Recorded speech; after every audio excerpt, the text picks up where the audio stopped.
অন্য দেৱী দেৱ নকৰিবা সেৱ গৃহ নপখিবা তাৰ মূৰ্তিকো নচাইবা প্ৰসাদো নখাইবা ভক্তি হ'ব ব্যভিচাৰ যদি মূৰ্তি চাবলৈকেই কোৱা নাই তেতিয়াহ'লে আকৌ নামগৃহৰ ভিতৰত জয় বিজয় মূৰ্তি কিয় জয় বিজয় মূৰ্তি কিয় গৰুড়পক্ষী মূৰ্তি কিয় নামসিংহৰ মূৰ্তি কিয় তাৎপৰ্য আছে নহ'লে এইবিলাক আমি এনেই আলে অনা নাই কেৱল মাত্ৰ আপোনা হবে জয় বিজয় ইয়াত দিছে সেইটো কাৰণে আপোনা হবক কৈছে এনেকুৱা কথা নহয় অসমৰ ইমূৰৰ পৰা সিমূৰলৈ যাওক য'ত শংকৰী লোক আছে আমি যিমানবোৰ নামঘৰবাসী ৰাইজ আছো সকলোবোৰ কিন্তু আমি শংকৰী লোকেই হয় শংকৰদেৱৰ শিষ্যৰ কাৰণে আমাক শংকৰী বুলিয়ে কোৱা হ'ব তাত সংঘ অসংঘ সেইটো কথা নাহে এইটো আমি ক'বলৈ বিচৰা নাই এতিয়া কথাটো হ'ল যে বাহিৰত হ'লে আমি জয় বিজয় মূৰ্তি ৰাখিছোঁ তেতিয়াহ'লে আসন ভাগত কৃষ্ণৰ মূৰ্তিটো দি দিয়া নাই কিয় গুৰুজনাই কৈছে যদিও মূৰ্তি 7 প্ৰকাৰৰ মূৰ্তি আছে বানময় মৃন্ময় দাৰুময় লেহ লেপ্য এনেধৰণে শৃন্ময় এনেধৰণে আমাৰ 7 প্ৰকাৰৰ মূৰ্তি আছে এই 7 প্ৰকাৰৰ মূৰ্তিৰ ভিতৰত তেখেতে বানময় মূৰ্তিক শ্ৰেষ্ঠ মূৰ্তি বুলি কৈছে আৰু সেইকাৰণে বানময় মূৰ্তি মানে হৈছে য'ত ভগৱন্তৰ বাণীখিনি লিখা থাকে ভগৱন্তই কোৱা উপদেশখিনি ভগৱন্তই আমাৰ নতুন প্ৰজন্মক এইটো কাৰণে নতুন প্ৰজন্মৰ কথাটো মই লৈ আহিছোঁ যে আজিৰ তাৰিখত নতুন প্ৰজন্মৰ নামগৃহৰ প্ৰতি স্পৃহাটো কমি গৈছে বহু ঠাইত আমি দেখিবলৈ পাইছোঁ ইয়াতো আমি জ্যেষ্ঠসকল আনি আমাৰ সন্মুখৰ ফালে যিমানখিনি মানুহ আছে সম্পূৰ্ণখিনি গোটেইখিনি মানুহকে আমি জ্যেষ্ঠ দেখিছোঁ নৱপ্ৰজন্মৰ প্ৰভাৱটো কম কিয় উঠি অহা ল'ৰা ছোৱালীয়ে নামগৃহলৈ আহিবলৈ টান পায় কিয় ইয়াৰ মূল তাৎপৰ্যটো যিসকলে যিদিনালৈকে অনুভৱ নকৰিব সেইদিনালৈকে চাগে নামঘৰলৈ অহা তেওঁলোকৰ স্পৃহাটো বাঢ়ি নাযাব সেইকাৰণে আমি কিছুমান তত্ত্ব তেওঁলোকক জনাব লাগিব এতিয়া বানময় মূৰ্তি বুলি ক'লে যিখিনি বাণী লিখা থাকে ইয়াকে শ্ৰেষ্ঠ বুলি কোৱা হৈছে কাৰণ উদাহৰণ সৈতে আমি বুজিম তেতিয়া আমাৰ সুবিধা হ'ব কাৰণটো এই কাৰণে কৈছে যে উদাহৰণস্বৰূপে আমি ধৰি লওঁ আমাৰ ল'ৰাটোৱে আমেৰিকাত চাকৰি কৰি আছে আপোনাৰ হবেও নিজৰ গাত কথাটো লগাই ল'ব দেই সকলোৱে ভাবি লওকচোন আপোনালোকৰ সন্তানটি আমেৰিকাত গৈ বা অসমৰ বাহিৰত ভাৰতৰ বাহিৰত ক'ৰবাত গৈ চাকৰি কৰি আছে এতিয়া দেখা গ'ল বৰ ডাঙৰ এটা প্ৰচণ্ড ভূমিকম্প সেইফালে হ'ল বোলে আমি শুনিলোঁ আমাৰ সন্তানটো যি ঠাইত থাকে তাত প্ৰচণ্ড এটা ভূমিকম্প হ'ল এতিয়া কথাটো হ'ল ভূমিকম্প হোৱাৰ কাৰণে তাৰ পৰা যিবোৰ টেলিফোনৰ লাইন আছিলে টিভি চেনেলৰ যিবোৰ লাইন আছিল চব কটা গ'ল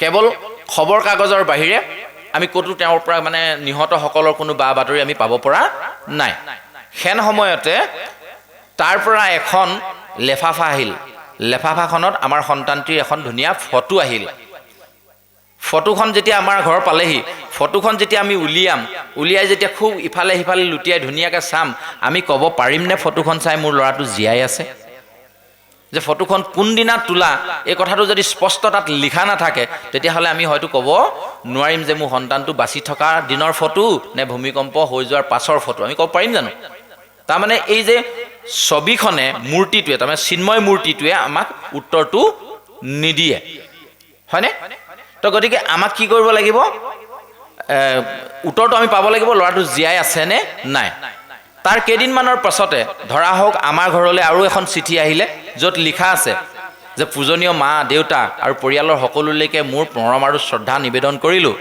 যদিওবা আপোনালোকে শুনামতে আমাৰ এইফালে এটা ডাঙৰ ভূমিকম্প গ'ল ক্ষতি বহুত হ'ল যদিও ভগৱন্তৰ কৃপাত আমাৰ একো হোৱা নাই এই বুলি যেতিয়া লিখা চিঠিখন আপোনাৰ ঘৰ পাবহি তেতিয়া আপুনি গম পাব নাই আমি গম পাম নাই ল'ৰাটো জীয়াই আছেনে মৰিলে পামনে নাই অকণমান মাজতে মাত দিব ভাল লাগিব নিশ্চয় গম পাম নহয় জানো এতিয়া ডাঙৰ কথাটো হ'ল আমি পঢ়িব নাজানো চিঠিখন পঢ়িব যদি নাজানো তাক যদি লুটিয়াই ঘুটিয়াই বা ধৰক আপোনাৰ পঢ়া টেবুলখনত ধুনীয়াকৈ থৈ দিওঁ আমি বুজি পাম নি ল'ৰাটো মৰিলে নে জীয়াই আছে নাপাওঁ নহয় জানো সাধু এটা কওঁ বুজি পোৱা নোপোৱাটো এবাৰ স্বামী স্ত্ৰীৰ মাজত কাজিয়া হ'ল মাতবোল বন্ধ 4-5 দিন হ'ল মাতবোল বন্ধ পিছদিনা ৰাতিপুৱা 3টামান বজাতে স্বামী যাব লাগে আমাৰ ল'ৰাটোৰ থকা জেগালৈ ভাৰতবৰ্ষৰ বাহিৰত য'ত ল'ৰাটো আছে তালৈ যাব ৰাতিপুৱা 3 বজাতে ট্ৰেইন আছে মানুহগৰাকীৰ লগত এতিয়া মাতবোল বন্ধ ৰাতিপুৱা বাপজন সাৰ নাপায়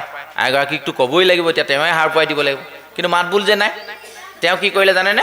এই বানময় মূৰ্তিৰ নিচিনাকৈ এডোখৰ লিখিলে, কালিলৈ 3 বজাত মোৰ ট্ৰেইন আছে, সময়ত সাৰ পুৱাই দিবি, নহ'লে মই ল'ৰা ওচৰ যাবলৈ অসুবিধা হ'ব। কাগজখন লিখি ডাইনিং টেবুলত থৈ দিলে। মানুহগৰাকীয়ে চালে, কাইলৈ যাব।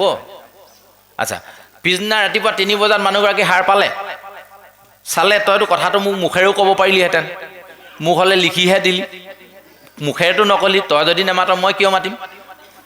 3 বজাতে এখন লিখিলে, ৰাতিপুৱা 3 বাজিল, সোনকালে উঠ, নহ'লে ট্ৰেইন ফেইল হ'ব, ল'ৰা ওচৰ গৈ নাপাবি, শিতানত থৈ দিলে। সাৰ পাবনে? কৃষ্ণ। এতিয়া আমাৰ সাৰ নোপোৱা অৱস্থাটো সেইটো হৈছে। গুৰুজনাই বানময় মূৰ্তিভাগ লিখি দিলে, নাম দিলে গুণমালা, লিখি আনি ধুনীয়াকৈ আমি আসনত প্ৰতিষ্ঠা কৰি থৈ দিলোঁ। এতিয়া আমাৰ এই অন্তৰাত্মা সাৰ নাপায়। ধৰি পাইছেনে কথাটো কেলৈ কৈছোঁ? যে আমাৰ অন্তৰত যিটো ভক্তিভাৱ আছে, গুৰুজনাই যিটো নিদৰ্শনৰ কাৰণে সিংহাসন প্ৰতিষ্ঠা কৰিলে, সেই ভাৱটো যদি জাগৃত হ'ব লাগে, তেতিয়াহ'লে সেই গুণমালা ভাগ আমি পঢ়িব লাগিব। আজিৰ পৰা পঢ়িম ন, হয়নে? নিশ্চয় পঢ়িব লাগিব। তেতিয়া আমাৰ জীৱনটো আমি কেনেকৈ চলাব লাগে, এই কথাখিনি আমি তেতিয়াহে বুজি পাম। আমাক বহু দিনলৈকে আমাৰ কিছু ব্যক্তিয়ে এনেকৈ ক'লে, এইভাগ নুচুবি, চুব নাপায়।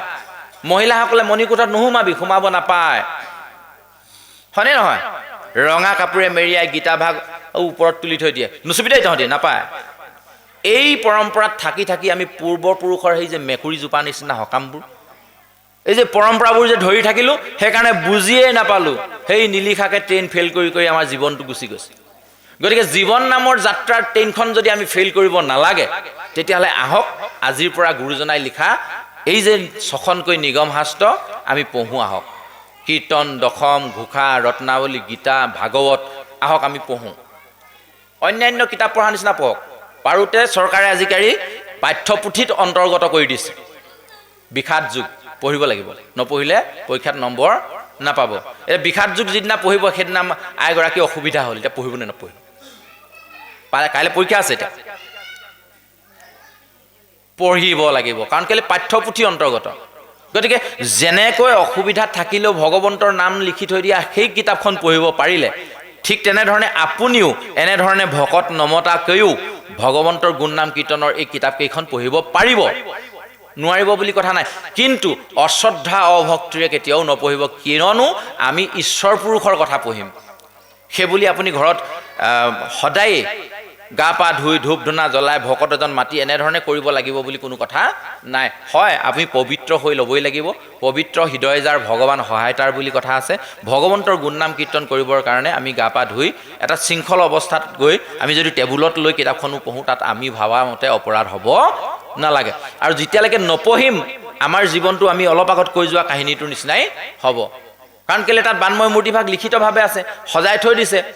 সেই যে শিতানত থৈ দিলে 3টা বাজিলে উঠিলে উঠ, নহ'লে ট্ৰেইন ফেইল কৰিবি, তেনেধৰণে লিখা আছে যদিও নাজানো গুণমালাখনত বা কীৰ্তনখনত, দশমখনত, ঘোষা, ৰত্নাৱলীত জীৱনটো কেনেকৈ পৰিচৰ্যা কৰিব লাগে তাৰ বিষয়ে কেনেকৈ লিখা আছে, আমি যদি পঢ়ি নাচাওঁ কেনেকৈ বুজি পাম?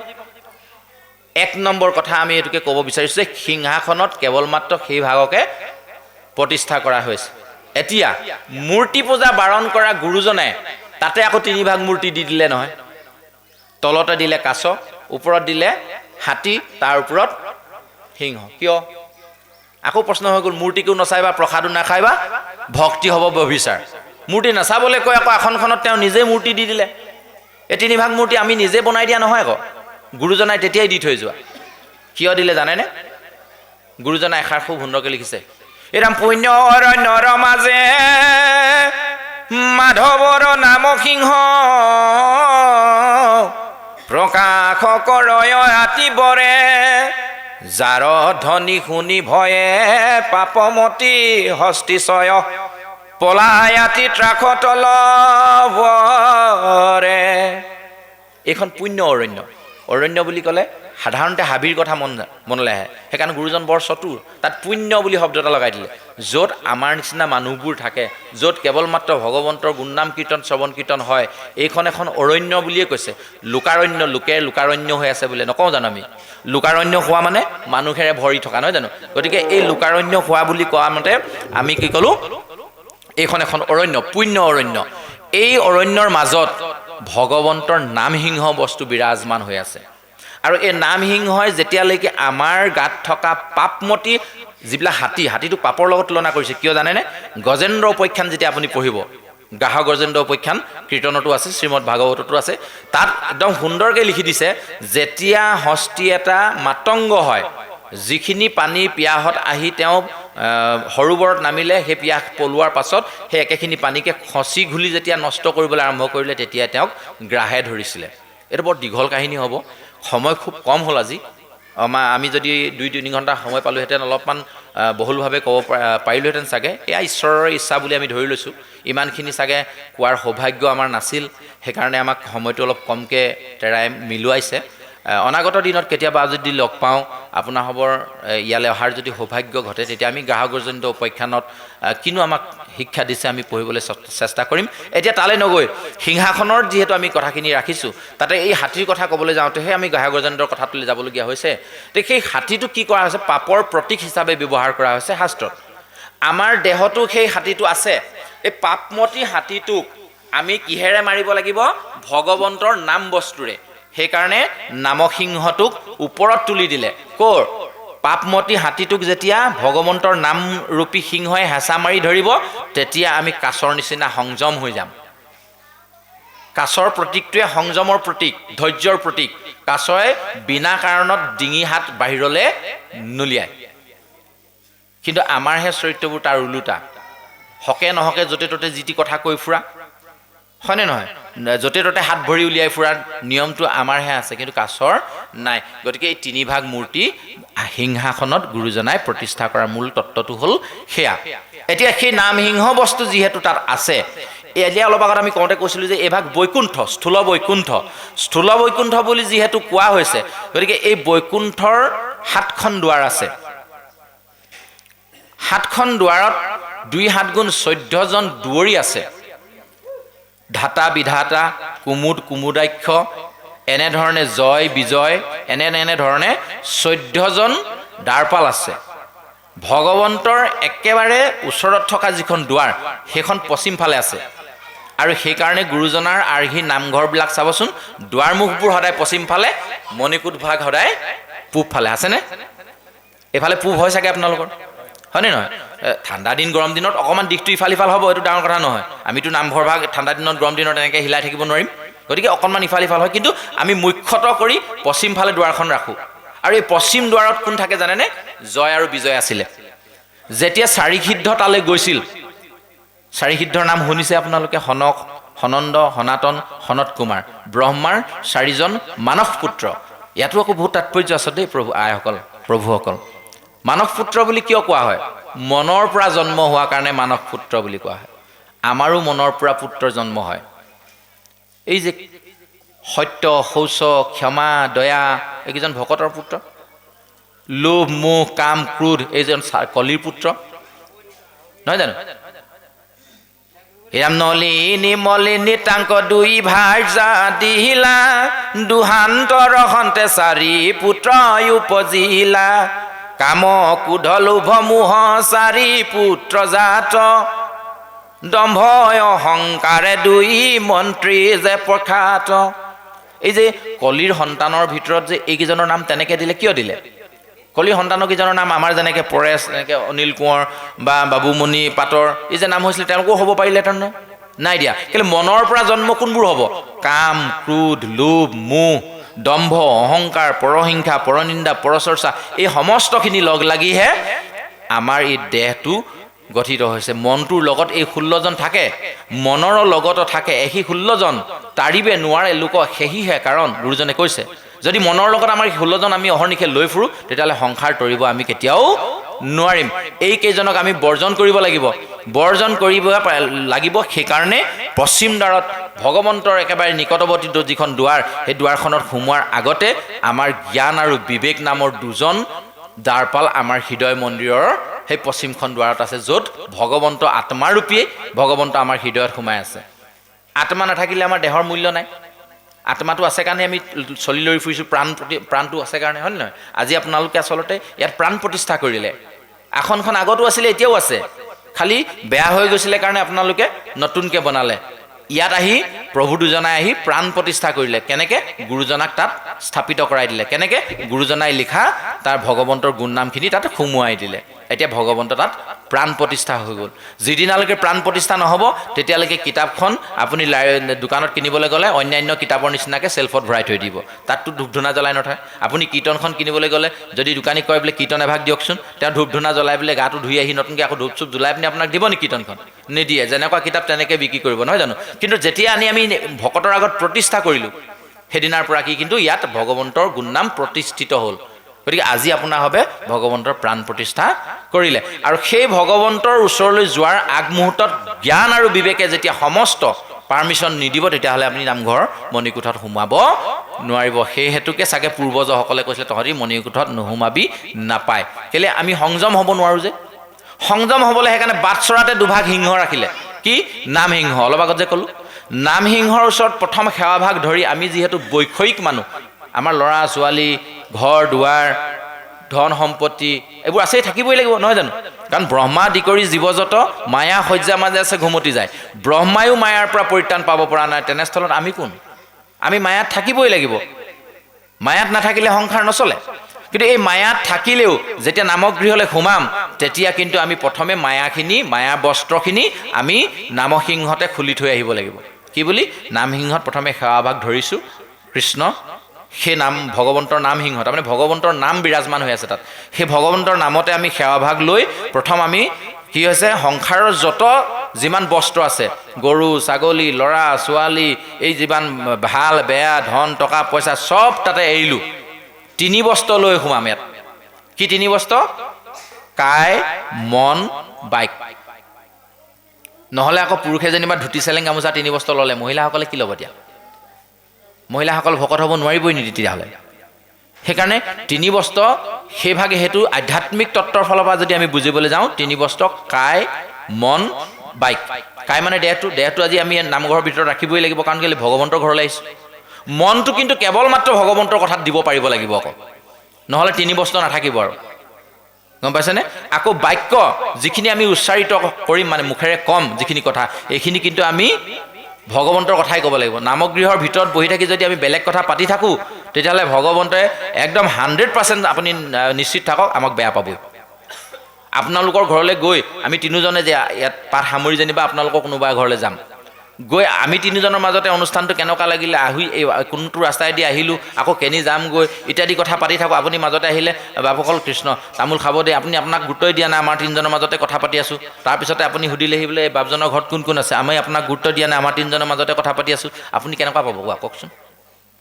ৱাইকেইজন আকৌ নামঘৰত বেলেগ এটা আছিলে ইয়াতচোন আকৌ কিবা একো ব্যৱহাৰ পাতি নাজানেই দেখোন নক'ব নি ভগৱন্তই ক'ব প্ৰথমে সোমাই আহোঁতে দেখিছে এইখিনি মোৰ ভকত দেই নামসিংহতে সেৱা কৰি ইমান ধুনীয়াকৈ আহিছে পোনে আহিছে সেৱা কৰিছে তামোল পাণ আগবঢ়াইছে বন্তি আগবঢ়াইছে সেৱা ধৰিছে সকলোখিনি মোৰ ভকত তাৰপাছতে যেতিয়া ভগৱন্তৰ কথা আৰম্ভ হৈ গ'ল এইফালে কীৰ্তন কৰিবলৈ আৰম্ভ কৰিলে আমি তিনিজনৰ মাজত বিভিন্ন কথা পাতিবলৈ আৰম্ভ কৰিলোঁ তেতিয়া ভগৱান এইকেইটা কিন্তু ভকত নহয় বেলেগ কথা পাতিবলৈ ইয়ালৈ নহা হ'লেও হৈছিলে সেই বাহিৰতে পাতিব পাৰিলেন সেই তেওঁলোকৰ ঘৰত গৈয়ে পাতিব পাৰিলেন ইয়াত আহি আকৌ তেওঁলোকৰ ছোৱালীজনী পলাই যোৱা কথাটো কেলৈ পাতিব লাগে ভাবিবনে নাভাবিব পাপবোৰ আমি এনেকৈ গোটাই লওঁ এইবোৰ কৰিব নাপায় বুলি কৈছে শাস্ত্ৰই এইটো নামগৃহৰ বিষয়ে কথাখিনি ক'বলৈ যাওঁতে আমি নামগৃহৰ কথাখিনি কওঁতে এই কথাখিনি কৈ আছোঁ সেইকাৰণে বাটচৰাৰ পৰা আদি কৰি মণিকোঠলৈকে এই যিমানবোৰ দৃশ্যসজ্জা গুৰুজনৰ মানসপটত আহিছিল আৰু গুৰুজনে যিধৰণে ইয়াক প্ৰতিষ্ঠা কৰিলে ইয়াৰ সঁচাকৈ এটা বৰ ডাঙৰ তাৎপৰ্য আছে ইফালে 5টি খুঁটা ইফালে 5টি খুঁটা 10টা খুঁটাৰে প্ৰথমে গুৰুজনে নামঘৰ প্ৰতিষ্ঠা কৰিছিলে আজি তাৰিখত আমাৰ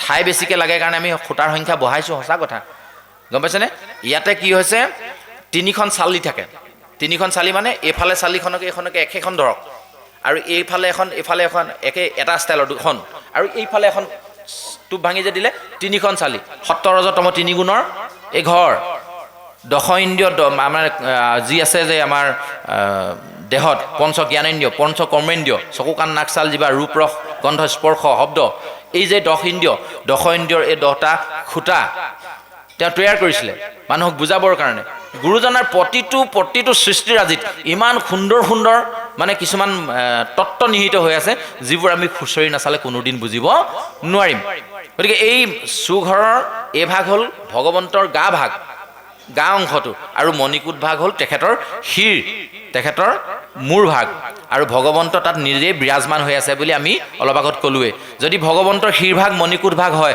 ভগৱন্তই চকু মেলি আমাক দেখি আছেনে নাই তাৰ পাছতো যদি আমি বেলেগ কথা পাতি থাকোঁ তাৰ পাছত যদি আকৌ কেনেবাকৈ কওঁ ভগৱন্তই আমাকহে ইমান দুখ দিয়ে কথাটো খুৱাবনে বাৰু আৰু তাতোতকৈ ডাঙৰ বিষয়টো কি জানেনে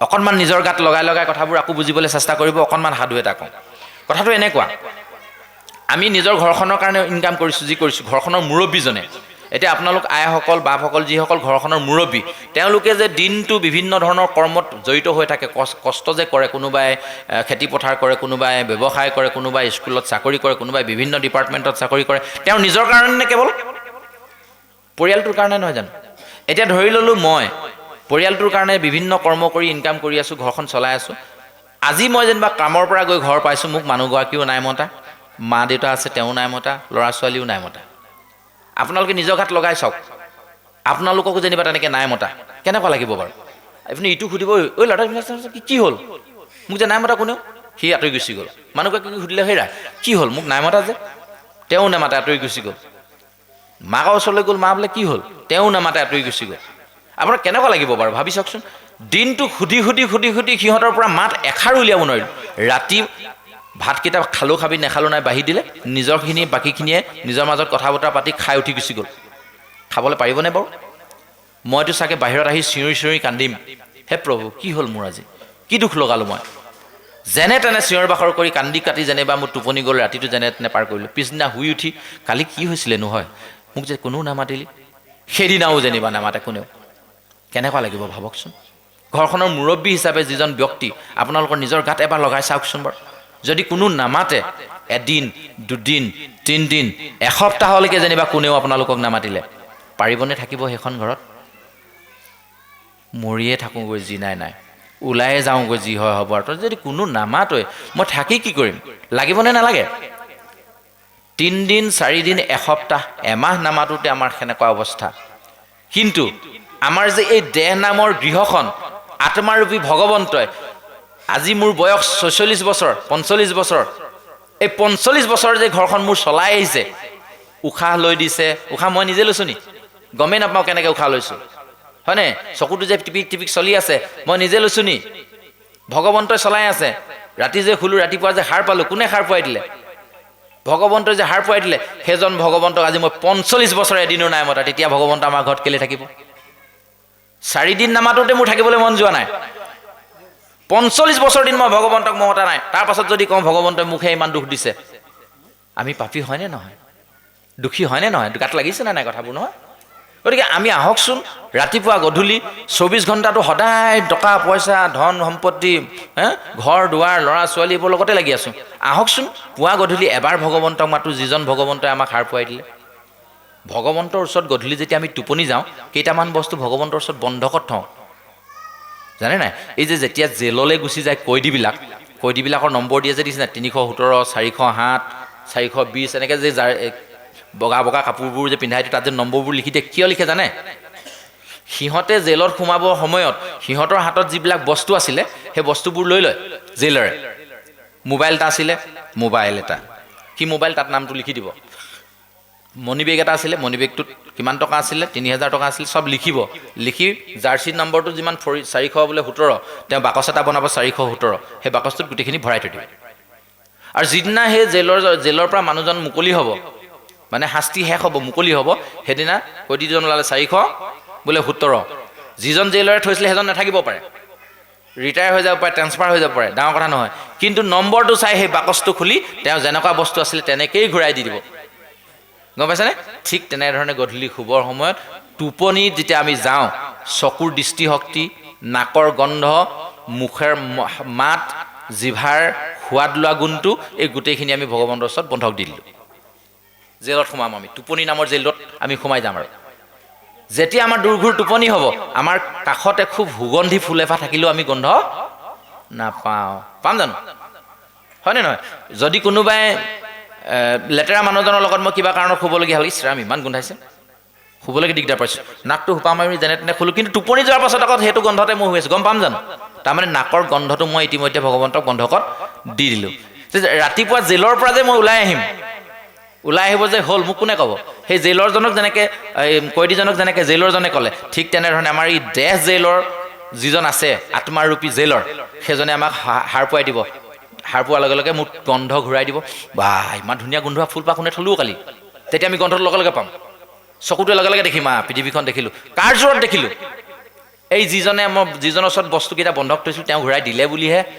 যদি নিদিলেহেঁতেন আমি সাৰ নাপাবলৈও আছিলে, আৰু কেইবাদিনো জেলত থাকিবলগীয়া হ'ব, হয়তো একেবাৰে থাকিবলগীয়া হৈ যাবলৈও আছিলে নাই? গতিকে তেওঁক এবাৰ ধন্যবাদ দেই, মোৰ বস্তুকেইটা যে ভালে ভালে ঘূৰাই দিলে। কৈছোঁনে আজিলৈকে? সাৰ পাই উঠিয়ে কালি চেপাটো যদি পাতি থৈ আহিছিলোঁ, উটুৱাই নিব পাৰি, চিধা বিচনাৰ ওপৰত টুৱাই দিছোঁ তালৈ, হয়নে নহয়?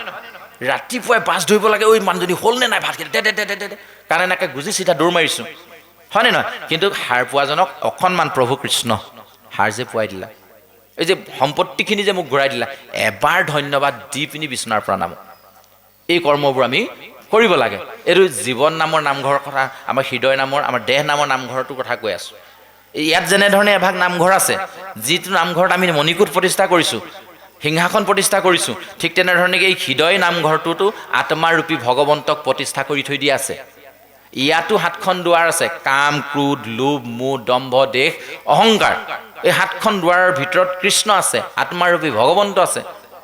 সেইটোকে কোৱা হৈছে কংসৰ কাৰাগাৰ, অন্ধকাৰ পোতাশাল, য'ত দেখি নাপায়। আমি আত্মা ক'ত আছে দেখি পাম নি? বোলে মুখখন মেলচোন চাওঁ, ভিতৰত ভগৱন্ত কোনডোখৰত বহি আছে দেখিম নি? ডক্টৰে আল্ট্ৰাচাউণ্ড কৰিছে, এক্সৰে কৰিছে, ভিতৰত থকা চব সঁজুলি দেখিব পাইছে। আপোনাৰ কোনডোখৰত গৈ পিনি আপোনাৰ পাথৰ হৈছে সিমানলৈকে আপোনাৰ আল্ট্ৰাচাউণ্ড এক্সৰেটো সোমাইছে, কিন্তু ভগৱন্ত আত্মা কোনডোখৰত আছে দেখুৱাই দিব পাৰিছে নি আজিলৈকে? নোৱাৰে, হয়নে? তেখেতে যেনেধৰণে ইয়াত ভগৱন্ত ক'ত আছে বুলি ক'লে আপুনি দেখুৱাই দিব নোৱাৰে, ঠিক তেনেধৰণে আত্মা ভগৱন্ত ক'ত আছে সেইটো বিজ্ঞানেও দেখুৱাই দিব নোৱাৰে, কিন্তু আছে। নাথাকিলে আপুনি সাৰ নাপায়। আৰু যিজনৰ দেহত আত্মা প্ৰতিষ্ঠা হৈ নাথাকে সেইজনৰ খবৰ আমি নলওঁ। সেইকাৰণে আমি নামগৃহলৈ আহিলে এই কায় মন বাইক 3 বস্তু লৈ আহিব লাগে। লগত আৰু এটা বস্তু আমাৰ কিন্তু থাকিব লাগে, কি জানেনে? আকৌ এটা সাধু কওঁ, সাধু শুনিলে ভাল লাগে, মনবোৰ ফ্ৰেছ হৈ থাকে। এবাৰ আমাৰ ফালে ভূপেন ভঁৰালী বুলি বাপ এজন আছিলে, তেখেতৰ নামটো মানে ক'বই লাগিব এইটো কাৰণে, তাৰমানে কাহিনীটো আৰম্ভ হৈছিলে তেওঁৰ পৰা। ভূপেন ভঁৰালী বাপজনে এদিন তেওঁক কোৱা হ'ল, প্ৰভু শৰাইভাগ আপুনি অৰ্পণ কৰক আজি নামগৃহত। শৰাই ক'ত অৰ্পণ কৰে? মণিকোঠত কৰা নাই জানো? নামঘৰত এতিয়া শৰাই অৰ্পণ যে কৰিলে মণিকোঠত কৰা নাই জানো? তেওঁ ক'লে কি জানে নাই? বোলে মোক চেণ্ডেল পিন্ধি যাবলৈ দিবনে নাই, মই তেতিয়াহে অৰ্পণ কৰিব পাৰিম। কেনেকুৱা লাগিছে বাৰু শুনি? মণিকোঠলৈ চেণ্ডেল পিন্ধি যায় এজন কেনেকুৱা ভকত? আপোনালোকক শুনি কেনেকুৱা লাগিছে কওক ন?